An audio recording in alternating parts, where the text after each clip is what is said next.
Everyone, कैसे हैं आप लोग। मैं भी अच्छी हूँ। तो मेरा एग्ज़ाम था 30 नवंबर, सेकंड शिफ्ट में था और मुझे निकलते हुए 6 साढ़े 6 बज गए थे और मेरा घर आते हुए 8:30 हो गया था क्योंकि मेरा सेंटर थोड़ा सा दूर था।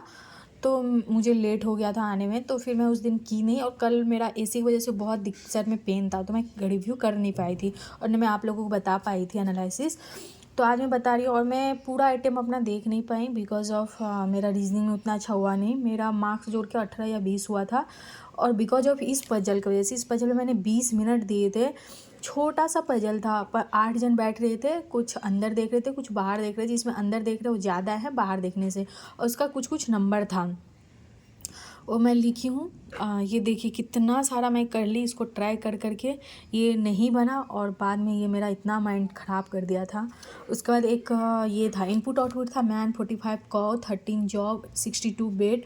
और पहले मैं ये नंबर ले रहा था, ऐसे करके मैं 2-3 स्टेप बनाई थी, फिर भी ये इतना लंबा बन जा रहा था, लास्ट में इसको भी मैं छोड़ दी और मैं सिर्फ एक पजल की थी। और दूसरा ये था सिलॉक्स था, 4 सिलॉक्स ये वाला था और स्टेटमेंट और कंक्लूजन दे करके ये वाला मैं बनाई थी।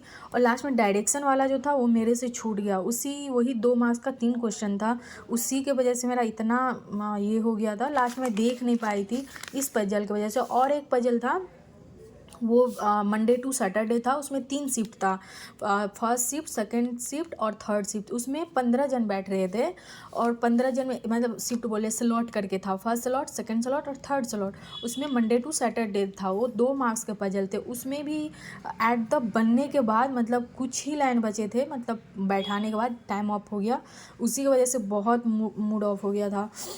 क्योंकि इसमें तो 15 जन था, 18 बैठ रहा था, तो उसी में ना थोड़ा सा ये 2 मार्क्स के थे, 5 क्वेश्चन थे तो 10 मार्क्स दे रहे थे, लेकिन वही था इसमें थोड़ा सा बैठाने में बहुत ये दिक्कत था, तो इसके वजह से मेरा ये भी 2 मार्क्स का छूट गया।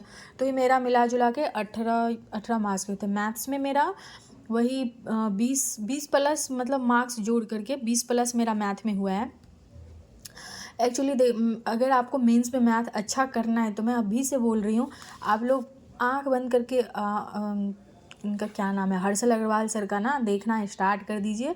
हर्षल अग्रवाल सर का मैं फिर से वही जो उनका था 4 घंटे का वीडियो, वही सब मैं अभी की थी। उसमें मैं देखी DI था, एक DI तो मुझे समझ में ही नहीं आया और मैं एक DI की थी, वो DI 1 मार्क्स का था, 5 क्वेश्चन थे उसमें, वो थोड़ा इजी था, वो आप लोग कर लेते। उसमें भी A B करके कुछ दिया था, उसका इक्वेशन का प्रोडक्ट रूट बोल करके दिया था, X और Y होगा ऐसे करके था। वो 2 मार्क्स के थे ये वाला। और एक DI था जो पूरा कंफर्म मुझे याद नहीं आ रहा है, लेकिन वो MPSP पे था, MPSP पे था। वो परसेंटेज प्रॉफिट का यहाँ पे लिखा हुआ था और कॉस्ट प्राइस दिया हुआ था और यहाँ पे परसेंटेज दिया था, MP का नहीं SP का और प्रॉफिट का। उसके बेस पे क्वेश्चन था। क्वेश्चन तो ठीक है कर लेते, लेकिन उसका जो आंसर रहता है ना, आंसर ऐसे X+Y ऐसे करके था, तो वो आपको निकालना पड़ रहा था। और एक ऐसे वाले थे और सीरीज़ वगैरह भी थे, तो ऐसे ही थे, डायरेक्टली सीरीज़ नहीं थे, नंबर दे करके मिसिंग था कुछ और उसके बेस पे यहाँ पे नोट्स लिखे हुए थे, उसके बेस पे उसको करना पड़ रहा था। पर ठीक है हो गया। पर इस बार का तो लेवल सही में मुझे तो बहुत ही, अभी तक का जितना मैं मेंस दी हूँ सबसे मुझे अप ही लगा है। सिर्फ SBI अभी तक मैं मेंस नहीं दी हूँ, पर जितना मैं दी हूँ IBPS का PO का भी तो सबसे अप लगा मुझे। जैसे GA का तो GA तो बहुत ही ज़्यादा मुझे टफ लगा। एक दवा मुझे जो जो कन्फ्यूज़न था, जैसे दवा सूचक था क्रिटिकल माइनरल्स में कितना अभी तक ऐड मतलब हो गया है ये दिया था। और एक था लॉ कॉलेज में ना नंबर 1 पूछा था शायद, उसका नेशनल स्टैटिक कॉमर्शियल टर्म पे पूछा था। माय फ्यूचर फंड TCS का 15 ईयर्स था, वो किसके साथ टाई अप था ये वाला बोला था, कौन सा कंट्री के साथ। उसके बाद अमूल का BSI के हिसाब से क्या रेटिंग है ये था। उसका LIC का बैंक ऑफ महाराष्ट्र में कितना परसेंट स्टेक है ये वाला था। और एक था जो मेरा गलती हो गया, वो SLR पे था। SLR अभी तक 18% है और ये कितना इसका मैक्सिमम कितना परसेंटेज तक ये जा सकता है ये पूछा था। तो ये मैंने 25% क्यों पर गलत है, और 40% तक वो जा सकता है। और जीए तो बहुत ही टफ़ लगा था मुझे, बहुत टफ़ लगा था। मुश्किल से अगर बोले नवंबर से तो 5-6 ही क्वेश्चन मुझे लगे जो मैं पढ़ी हूँ नवंबर से, तो दिखा था मुझे।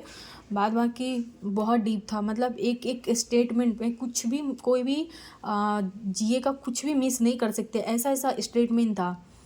और क्या था, और मुझे याद अभी आ नहीं रहे, जो मैं लिख के लाई थी वही सब था। उसके बाद रहा इंग्लिश। इंग्लिश में भी इंग्लिश मुझे बहुत ही टफ लगा, बहुत अप लगा। एक तो था रीअरेंजमेंट था, रीअरेंजमेंट में सी जो था वो फिक्स था। उसके बाद लास्ट वाला जो जी था शायद, वो उसमें जंबल था, वो सेंटेंस ही अपने में जंबल था। उसका रीअरेंज करना था। किसके बेस पे था ये, पर ये थोड़ा मैं कर पाई थी, ये थोड़ा इजी था तो कर ली थी मैं। और उसके बाद 2 आरसी में किए थे। और फिलर जो था वो फिलर में 3 फिलर, मतलब क्या बोलते हैं, फिलर में 3 ये था, फिलर था।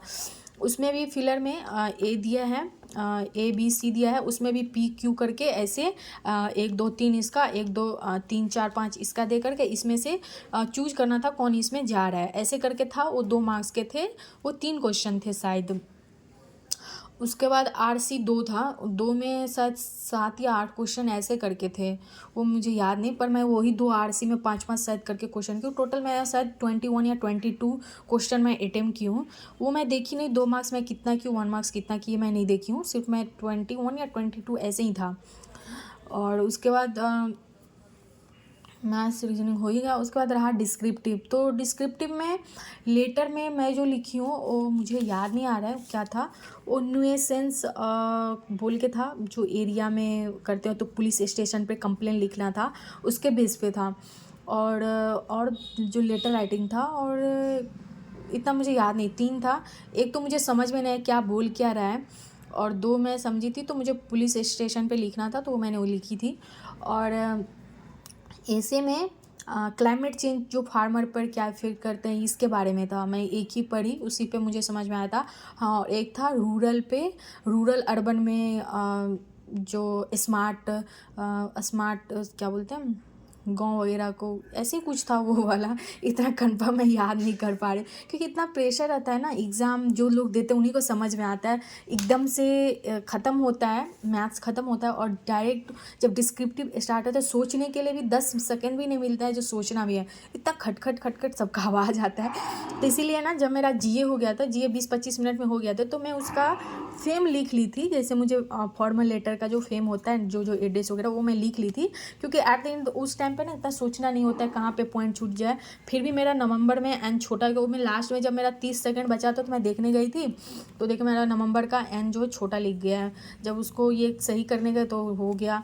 और उसका ऐसे में मैं पूरा नहीं लिख पाई हूँ, 80-85 ही वर्ड्स लिख पाई हूँ। तो पता नहीं, मुझे तो नहीं लगता मेरा होगा, पर पता नहीं, जो भी हो, मेरा जो देना था 100% मैं दी हूँ। एक्चुअली क्या हो जाता है, हम लोग प्रेशर बहुत ले लेते हैं। मेरा भी सेम हुआ, जैसे रीजनिंग मेरा अच्छा नहीं गया तो मैं उसके वजह से सारा एग्ज़ाम ख़राब कर दी, क्योंकि जब भी मेरा 2 मार्क्स का 3 क्वेश्चन छूट गया, तभी मेरा माइंड में चल रहा था वो कर लिए थे, अरे आगे बढ़ना होता है, वो मैं ईगो पे ले ली थी। फिर उसके बाद उतना अच्छा ही नहीं गया। एक पजल को मैं इतना ईगो पे ली थी, एक तो 2 मार्क्स वाला का, उसके बाद ये वाले को, दोनों को लेकर के पूरा एग्ज़ाम में तहस नहस करके आई हूँ। ठीक है, सब कुछ से एक्सपीरियंस मिलता है, सीखने को ही मिलता है। ठीक है, तो मेरा पता नहीं कितना स्कोर रहा, मैं देखी भी नहीं लास्ट में, वही मुझे सिर्फ इंग्लिश में याद था 21 या 22 की। और जीए में भी शायद मेरा 18-19 ही हुआ है जीए में। और उसमें भी तो मैं 1-2 तो मेरा गलत ऐसे ही हो गया, जो मैं घर आकर चेक की थी तो। और वही 20 तक शायद मैं मैथ्स में की हूँ, और इस 18-20 रीजनिंग में भी मैं की हूँ, और पता नहीं, मुझे और याद नहीं आ रहा है। ठीक है, थैंक यू। आप लोग भी अपना आइटम बताइएगा।